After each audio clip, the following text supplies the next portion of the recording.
श्री शिवाय नमस्तुभ्यम दोस्तों। महादेव का सबसे प्रिय दिन मासिक शिवरात्रि का पवित्र दिन आ चुका है। आज का यह वीडियो बहुत ही खास होने वाला है क्योंकि पूज्य गुरु जी ने पितृपक्ष की शिव महापुराण की कथा में 3 बहुत ही खास उपाय बताए हैं जो कि आपको इस पितृपक्ष में पड़ने वाली मासिक शिवरात्रि के दिन जरूर करना चाहिए। उपाय को बताते समय तो पूज्य गुरु जी ने यहाँ तक कह दिया है कि अगर आप यह उपाय पूरे पितृ पक्ष के दौरान किसी भी एक दिन कर लेते हैं तो आपको पूरे जीवन काल में धन से जुड़ी समस्याओं का सामना नहीं करना पड़ेगा। तो चलिए जानते हैं उन खास उपायों के बारे में, लेकिन उससे पहले आपसे एक प्रार्थना है। वीडियो में बताए गए उपाय को आप अच्छे से समझ कर ही पूरे विश्वास के साथ उपाय को करिएगा, जिससे आपको उपाय के संपूर्ण फल की प्राप्ति हो और आपकी जो भी मनोकामना हो वह शीघ्र ही पूर्ण हो। यह उपाय उन लोगों को करना चाहिए जिनके जीवन में विभिन्न तरह की समस्याओं का सामना करना पड़ रहा है।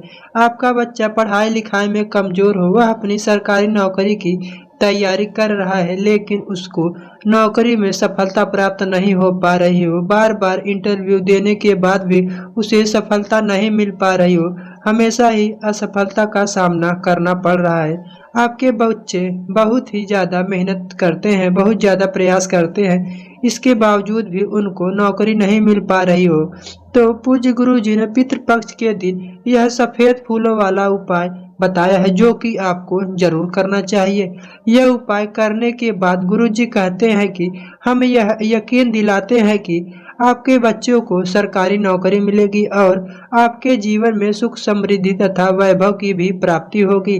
तो चलिए जानते हैं उन विशेष उपायों के बारे में जो कि आपको सफेद फूल से शिवरात्रि के दिन ही करना है, जो कि पितृपक्ष के ही शिवरात्रि पर केवल आपको करना है। देखिए, सबसे पहले आपको ये जान लेना चाहिए कि पितृपक्ष की जो मासिक शिवरात्रि है उसका इतना अधिक महत्व क्यों है।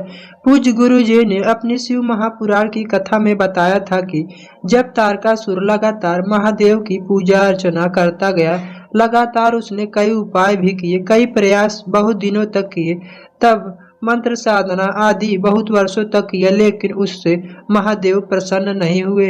एक दिन वह पितृपक्ष के दौरान जो मासिक शिवरात्रि आती है, उस मासिक शिवरात्रि में उसने एक सफेद रंग का फूल शिवलिंग पर समर्पित कर दिया, तो इससे महादेव उससे अतिशीघ्र प्रसन्न हो गए और उसे अपना दर्शन देते हैं। दर्शन देने के पश्चात तारकासुर की जो भी प्रार्थना थी महादेव उसको स्वीकार कर लेते हैं, जिसके लिए वह बहुत वर्षों से कठिन तपस्या कर रहा था, उपाय कर रहा था। इसलिए गुरुजी ने कहा है कि आपको इस पितृपक्ष की मासिक शिवरात्रि के दिन आपको एक सफेद रंग का पुष्प शिवलिंग पर जरूर समर्पित करना चाहिए। गुरुजी ने कहा है कि पितृपक्ष की मासिक शिवरात्रि 12 तारीख को पड़े तो 12, 13 तारीख को पड़े तो 13, दोनों में से किसी तारीख को जब पड़े तो आपको यह उपाय कर लेना है। यह उपाय सिर्फ सफेद रंग का फूल से आपको करना है। आपको ध्यान देना है कि गलती से भी आपको केतकी का फूल नहीं समर्पित करना है। अगर आप गलती से भी शिवलिंग पर केतकी का फूल समर्पित कर देते हैं तो इससे महादेव रुष्ट हो जाते और इसके साथ साथ 1000 गौ हत्या का दोष, यानी कि 1000 गौ हत्या का पाप हमारे सर पर लग जाता है। इसलिए आपको केतकी का फूल गलती से भी समर्पित नहीं करना है।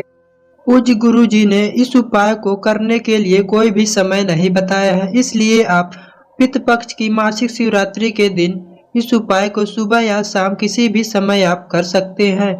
इस उपाय को आप सुबह करना चाहे तो सुबह कर ले और शाम को करना चाहे तो शाम को कर ले, और महादेव का बहुत ही प्रिय मंत्र श्री शिवाय नमस्तुभ्यम या फिर ओम नमः शिवाय का स्मरण करते हुए वही शिवलिंग के सामने बैठे कर आपको 11 बार, 21 बार, जितना आप चाहे उतनी बार बैठकर आपको उस मंत्र का स्मरण कर लेना है। और जो एक फूल लिए हैं सफेद रंग का, उसको आपको शिवलिंग पर समर्पित कर देना है। अपनी मनोकामना कहते हुए आपकी जो भी परेशानी हो, जो भी नौकरी की धन से जुड़ी हुई या फिर जो भी आपकी समस्या है, जो भी आपकी प्रार्थना है, वह सब आपको सारे महादेव गांव से को कह देना सुनाते है। फिरते हो, कभी पूज्य हमको गुरु जी ने सुनाते कहा फिरते है हो। कि इस प्रकार से जब हम पितृपक्ष की मासिक शिवरात्रि में कथा यह को एक कभी सफेद आता रंग मिल का फूल जाता है तो महादेव को मुझको समर्पित कर देते हैं तो पंडित जी ने इससे कहा महादेव हमसे अति शीघ्र तुम्हारी प्रसन्न हो गोदी में जाते हैं। तुम्हारा जो इसके पोता साथ है साथ ना, पितरों का भी यही तो आशीर्वाद हमें तुमको प्राप्त जन्म दे होता रहा है, है। जिससे हमारे रोज जीवन तो में जो भी कहता है वाह परेशानियां चल वाह रही हैं, वाह वाह जो भी वाह वाह, परेशानियां आ रही हैं, तब वह तो तुम्हारी चाहे उम्र धन से थोड़ी जुड़ी हो बाबा बन या जाएगी। नौकरी प्राप्ति से जुड़ी हो या हमारे घर में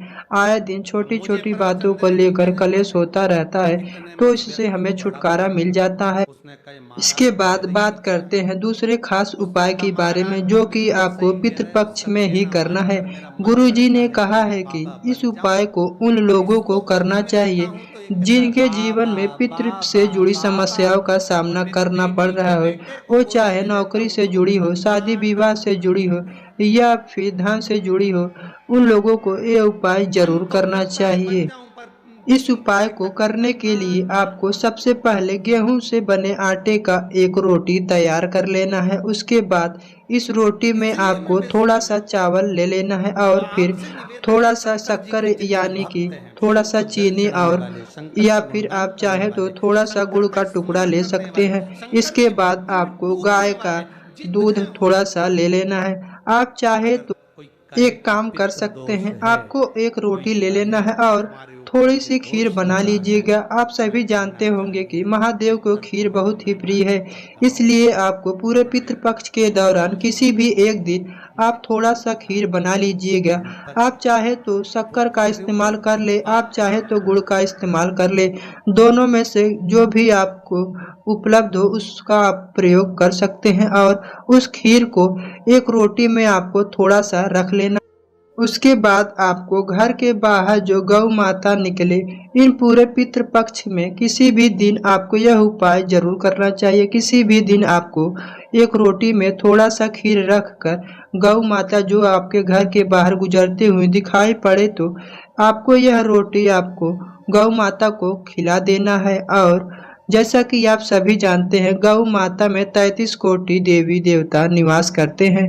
अगर आप इस प्रकार से केवल और केवल पितृपक्ष के दौरान एक रोटी में खीर गौ माता को खिला देते हैं तो गुरुजी कहते हैं इससे हमारे जीवन में धन से जुड़ी हुई समस्याओं का सामना कभी भी नहीं करना पड़ेगा, क्योंकि यह जो एक खीर वाला रोटी है यह सीधे हमारे पितरों को प्राप्त हो जाती है और इससे हमारे पितर भी तृप्त होते हैं और हमसे प्रसन्न होते हैं, तथा हमारे जीवन में जो भी दुख परेशानियां चल रही होती है, वह चाहे बीमारी को लेकर हो, धन से जुड़ी हुई समस्याओं को लेकर हो या नौकरी व्यापार से जुड़ी समस्याओं को लेकर हो, वह सब पितृ की कृपा से शीघ्र ही समाप्त हो जाती है। इसके साथ साथ महादेव भी हमसे अति शीघ्र प्रसन्न हो जाते हैं और हमारी जो भी मनोकामना होती है वह शीघ्र ही पूर्ण हो जाती है और हमें हमारे जीवन में धन संपदा वैभव की भी प्राप्ति होती है। तो दोस्तों, ये थी पूज्य गुरु जी द्वारा बताए गए पितृपक्ष के दौरान किए जाने वाले कुछ खास उपाय।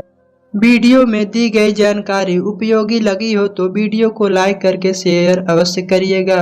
उपाय करते समय आपको कोई भी गलती नहीं करना है, पूरे विश्वास के साथ आपको उपाय करना है। अगर कोई प्रश्न हो तो कमेंट में अवश्य पूछें। श्री शिवाय नमस्तुभ्यम। हर हर महादेव।